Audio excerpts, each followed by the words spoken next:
Thank you for staying with us on The Pulse. Now time for the sport. I'm Gary Al Smith. And in 9 days, the FIFA World Cup kicks off. After all the build-up, we finally can knuckle down to the football.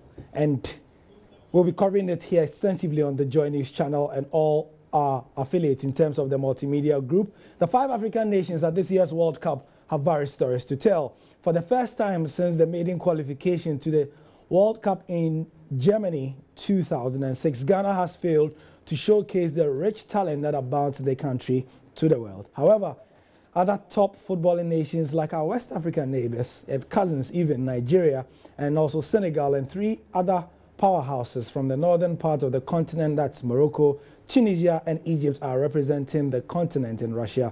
We have all the analysis on the matches, so you can follow the World Cup with the multimedia group with live English radio commentary on Joy 99.7 FM, Akan radio commentary on Asempa 94.7 FM, and live streaming also on myjoyonline.com. We've got you covered all tournament long.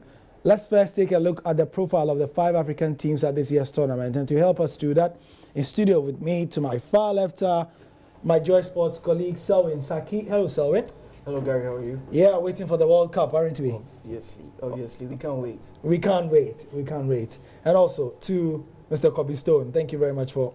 Kobe Jones. I always mix the names. Don't worry. Thank you for joining us. Yeah, it's a pleasure. Good. First of all, we begin with Egypt. Egypt have not been there since 1990, but they first qualified for the World Cup in 1934 in Italy and were eliminated at the preliminary stage after losing 4-2 to Hungary. They then qualified for the 1990 World Cup again in Italy and were eliminated once more at the group stage. They shared a group at that time with England, Republic of Ireland and the Netherlands and finished with just 2 points. Now that they go to Russia, what are we looking forward to, considering that their main man is not there, Kobe Jones? I don't know the main man, but I know Salah is part of the team. Because the finalist that the coach brought, he's part of the team, so certainly he'll be part of the team and he'll play. And I believe every Ghanaian, every African wants to see Salah playing part in this World Cup, because if you're talking about the great players we want to see in the World Cup, he's part of them. I mean, the likes of Lionel Messi, Cristiano Ronaldo, and you want to see Salah because of what the form he did, that he put up in the Premiership. You understand, for Liverpool. So people are expecting him to replicate that form, the World Cup. I mean, it's a huge stage for him. Egypt they've been out for a while. Of course, remember the last World Cup, Ghana prevented them from going, and they are there this time. This is an Egypt team that, because of social uprising and political instability, destabilized the team, and it became difficult for them to organize. And remember, they dominated on the Africa scene for a very long time, from 2006 to somewhere 2012, and it was all Egypt before that political upset came. And now the free group. The only difference in this Egyptian team is that they have an Asian players in it, because most of the guys who were part of the team that dominated, like the Hadaris and the Hegazis, and I mean you can mention them. These are guys who are in the team. So the only star people, I mean one person that we are all looking at and we put our hopes on is Salah, because... And there he is on your screen, the Egyptian's number 10. Yeah. Yes, because he was with very fine form this season. It was rather unfortunate that the Champions League final I couldn't finish, because I told the people I watched with, I listened to commentary, you and Gary, you and George did, and I was telling them that if Salah should finish the final, it would be a different story altogether. But he couldn't finish. I mean, that is a story to tell another day. But what I would say is that we are looking at this Egyptian team doing well. But if you look at the group that they find themselves in, that's the most difficult thing. I think they still have a chance to progress from that group. That is more my. I was looking at the African countries and the group they are in, and I think that if we look at this Egyptian team and what they've done, where they've gotten to, and the hungry, the sort of zeal that they have, I mean, going to this World Cup. And it's been a long time since they went to the World Cup. So certainly they will do something. So that will be Egypt then. And the group he's speaking about is Group A, where we'll be seeing Egypt with Russia, the host nation. They'll be playing them not in the first game. Their first game, Egypt's first game, will be against Uruguay. And then there's another game against Saudi Arabia, who are also another team in the group. So that's a quick word on Egypt. We'll come back to them as we wrap up. But let me go to Selwyn now. To Morocco, who first qualified for the World Cup in the 1970 version. And that was in Mexico, of course. They were in the same group with Germany, with Peru, and with Bulgaria. On that occasion, they finished fourth with a point. They've also managed to be, again, at the 1986 tournament. They're eliminated at the round of 16 by Germany. And they qualified for the 1994 World Cup again. That was in the United States. They were in the same group as the Netherlands, Saudi Arabia, and Belgium. They finished bottom again with 1 point. Then they qualified for 1998. France shared a group with Brazil, Norway, and Scotland.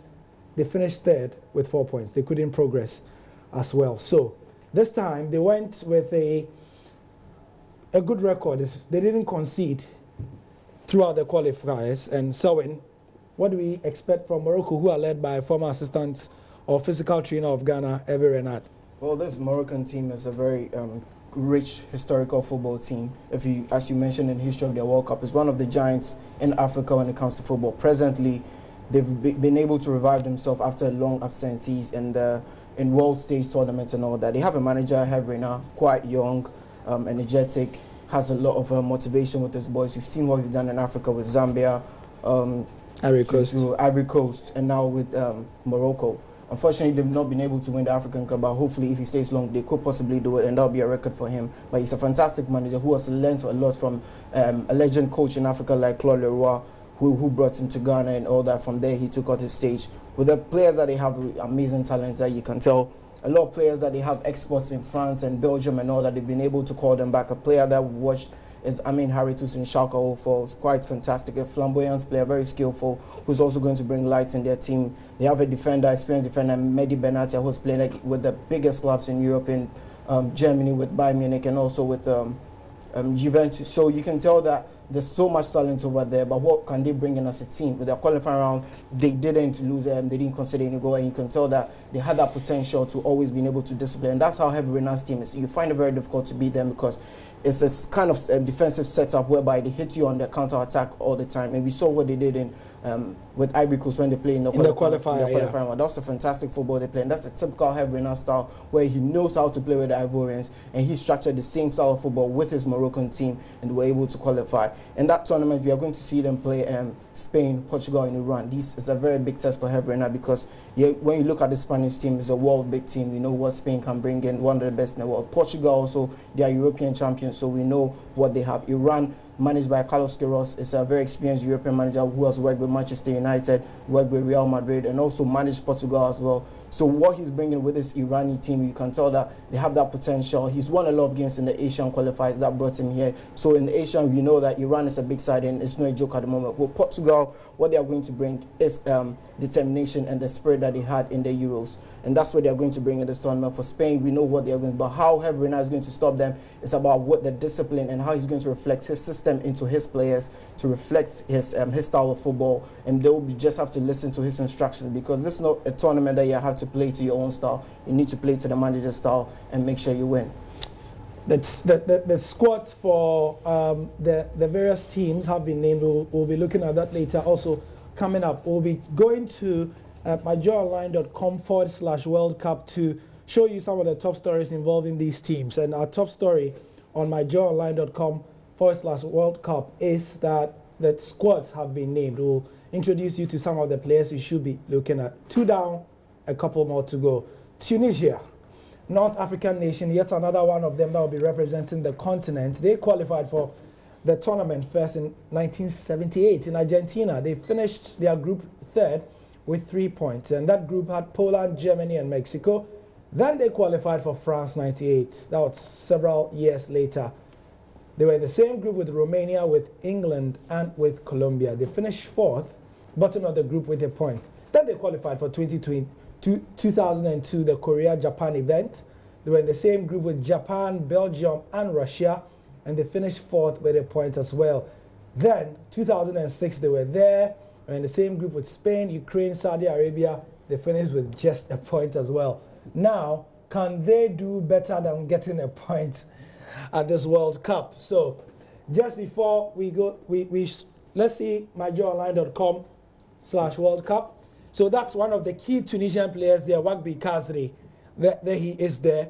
And for most of our coverage of the World Cup on the internet, you notice that we'll be quite biased towards the African team. So on the big websites around the world, when they have a story like this, they'll put Neymar or Messi or Ronaldo. We are going with our African stars, and that's Wagbi Kazri. So Tunisia, we'll go through the list shortly, but this is Tunisia. What do you expect from them? Yes, you know, Tunisia has been one theme from Africa that they usually qualify for the World Cup, but at the bigger stage they don't do well. Yeah. That has been their problem, and I'm not expecting anything different this year. Of course, they know how to qualify, that one they expect, sure. But when they get to the big stage, it becomes difficult for them. Maybe it's the way they play football. You know, when the West Africans and the other African nations go, the way our style of football doesn't suit the whites, so normally they do well. But Tunisia, Morocco, it's only Morocco, like he said, they have a rich history when it comes to the World Cup, but Tunisia has not been doing well. I mean, if you look at the group that they find themselves in, I believe that they still have an opportunity to come out of that group. That's what we're looking at. But it's a group of players. If you look at how they play the qualifiers, I'm expecting something different. I mean, going into this World Cup. But, you know, that history will still haunt them, that they don't do well normally when they go to World Cup. And, you know, if you ask people are not putting their bet on Tunisia. Yeah. You understand? A lot of people are not even talking about them. And like you're saying, they don't have big names in their team. It's a group that has a bit of cohesion in it, and I believe that maybe that will do the trick for them. But I'm not expecting anything, you know. I mean, if I'm looking at African countries who do well, I don't think I'll add Tunisia to it. But of course, they are there, and we're expecting them to prove some of us wrong. Right. We'll take a look at the profiles of the teams that we have on the World Cup page so that we look at some of their star players and look at their squads as well. But Tunisia, I was speaking to one Tunisian journalist, and he said that even in their country, they don't expect them to go out of that group.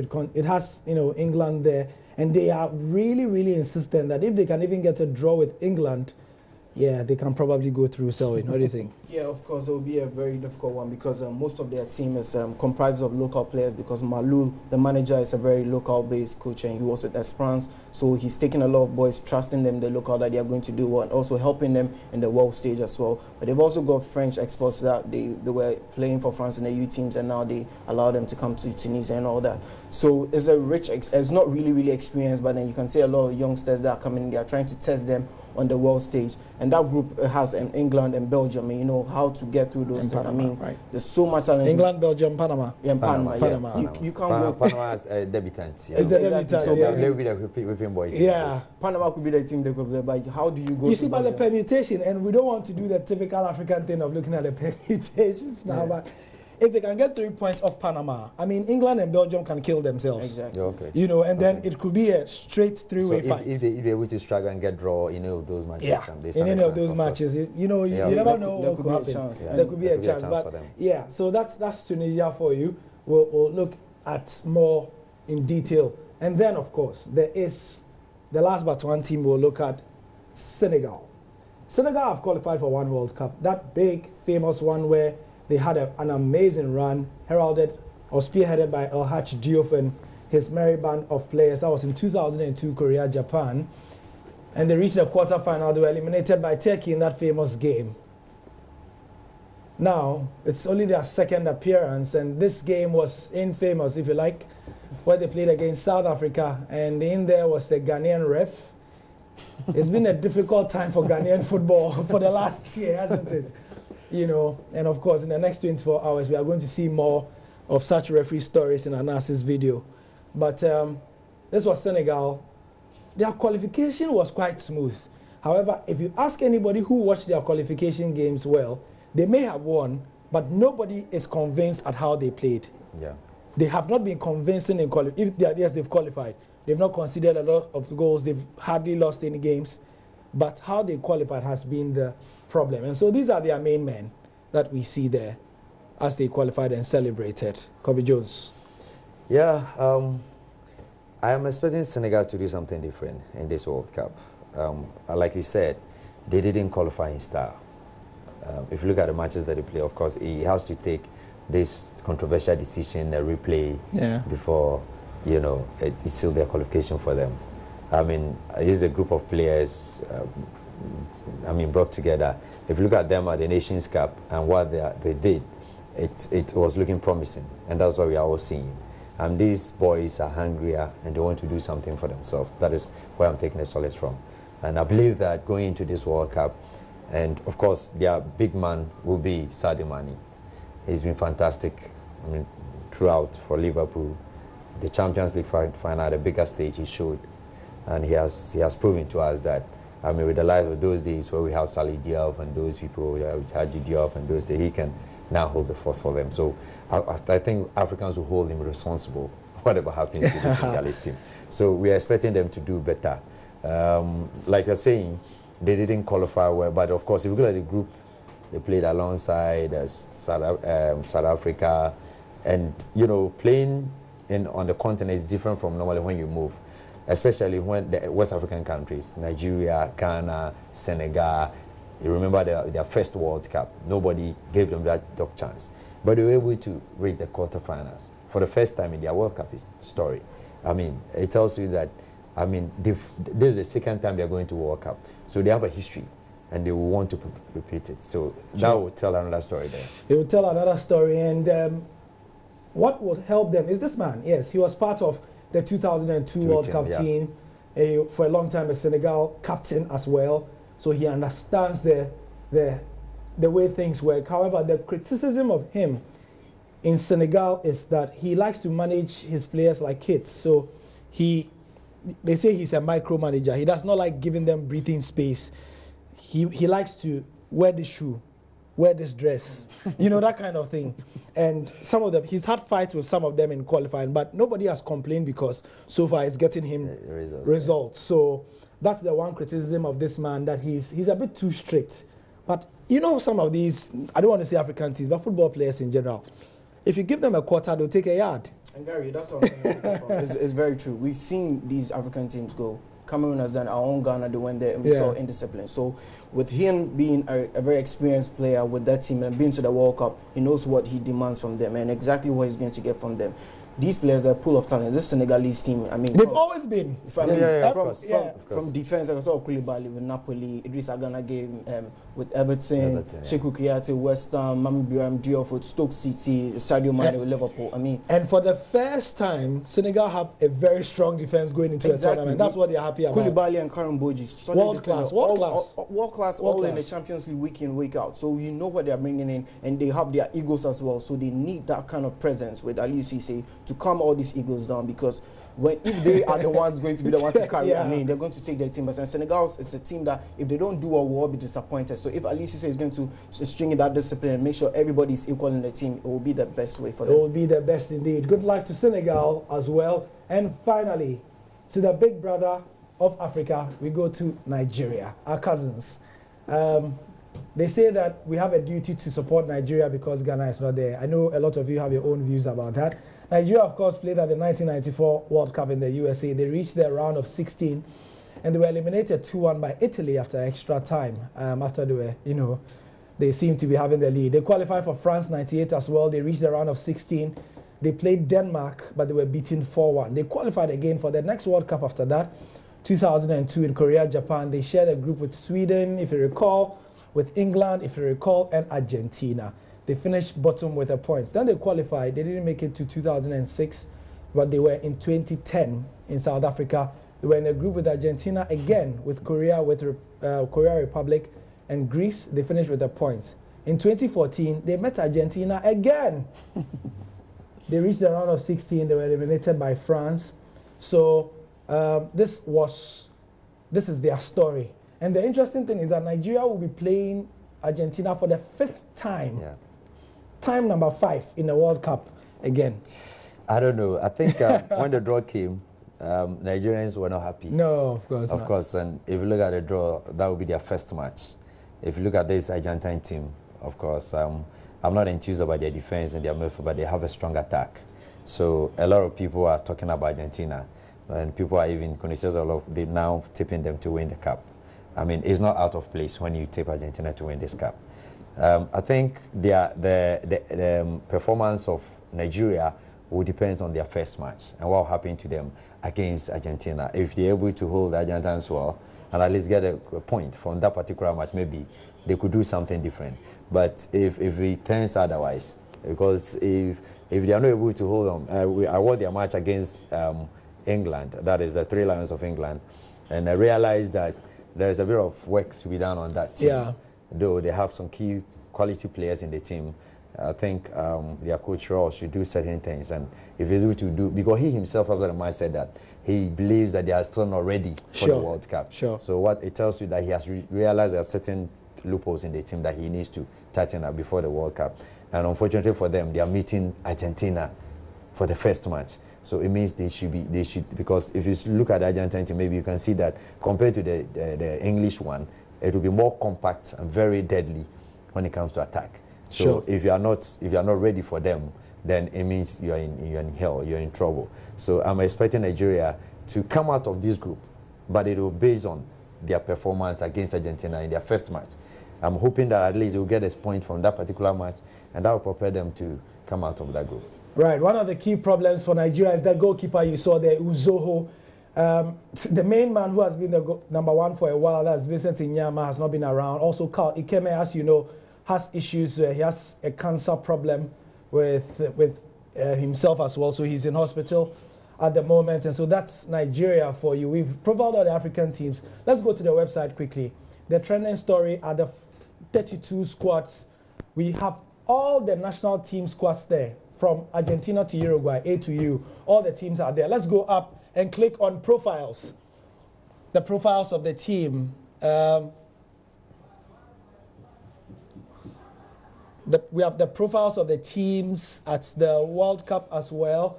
So just showing you what we have done here extensively. You can also go onto the website and go and read them. We have additional information, including the star men, to look at a bit about their coaches, the kits you should look out for. Nigeria obviously has the best kits, they say, at the World Cup, and so on and so forth. So who is your money on? Which of the African teams will go furthest in the World Cup? Would like to know. And this should just be the introduction to our World Cup coverage. We'll be stealing a bit of the time from the polls from now until July the 16th.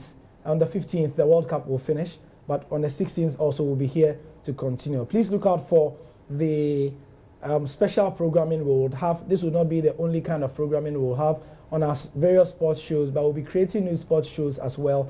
And just to remind you also that the multimedia group has the official radio broadcast rights for the 2018 FIFA World Cup. So on Joy 99.7 FM, Love 99.5 FM, Inshira FM, Adum FM as well, and all our partner stations will be taking our live commentary from here in Accra and across the country. Thank you very much, Selwyn. Thank you, Kobe, as well. And I'm Gary Al Smith. We leave you with some of the goals from the past World Cups to just whet your appetite.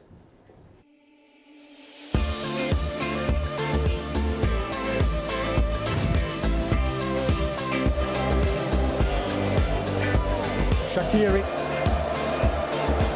makes the space. Oh, he's scored a wonderful goal.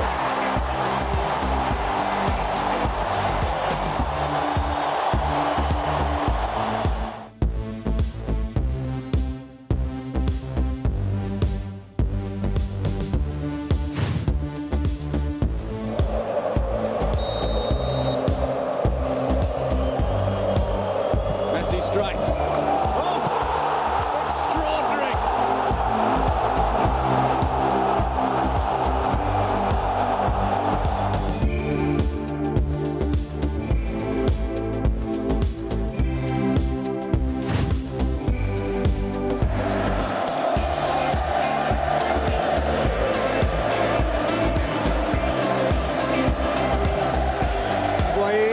Messi kept going. It's Lionel Messi!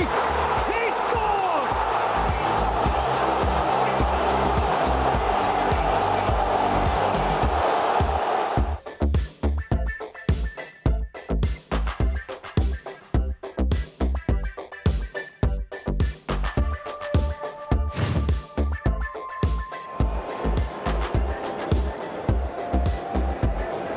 Iniesta, oh lovely ball here to Juanfran. Juanfran, David Villa, oh, great finish.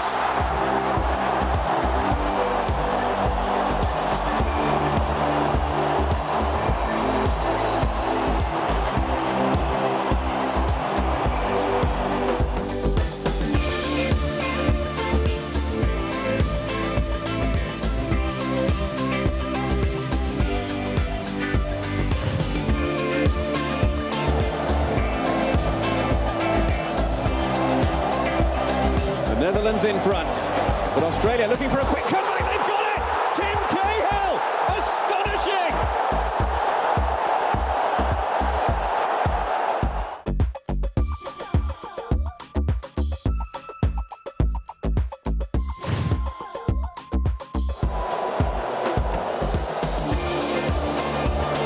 It is David Luiz. Oh!